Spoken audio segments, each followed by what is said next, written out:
छो हाय हाय रे हाय हाय रे हाय हाय रे हाँ भैरा दिन घूम घूम मखन चोरा बैठो पन्ना पर बैठ के बसली बजा बैठो पूरा गोकुल में शोर छो गे राधा पूरा गोकुल में शोर छो गे राधा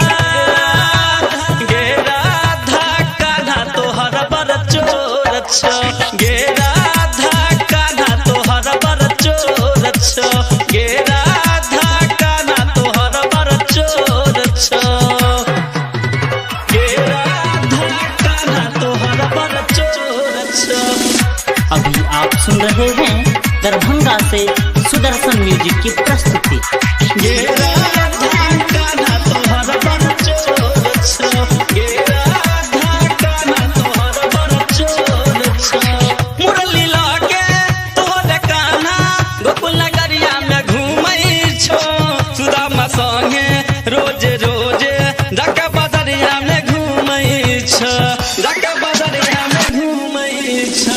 मुरली लागे तोहर कान्हा गोकुल नगरिया में घूमै छो सुदामा संगे रोज रोज जाके बजरिया में घूमै छो। बात पूरा ईश्वर छो गे राधा बात पूरा ईश्वर छो गे राधा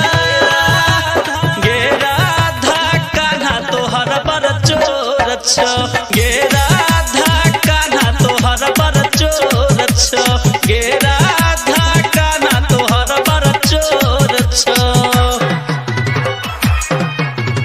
कान्हा तोहर बर चोर छो। अभी आप सुन रहे हैं दरभंगा से सुदर्शन म्यूजिक की प्रस्तुति।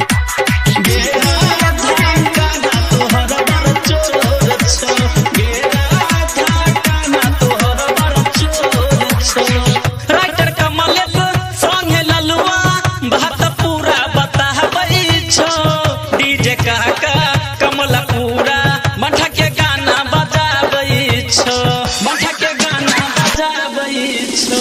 राइटर कमलेश संगे ललुआ बात पूरा बताबै छो डीजे काका कमला पूरा मठा के गाना बजाबै छो। यशोदा मैया के जोर छो गे राधा यशोदा मैया के जोर छो गे राधा कान्हा तोहर बर चोर छो गे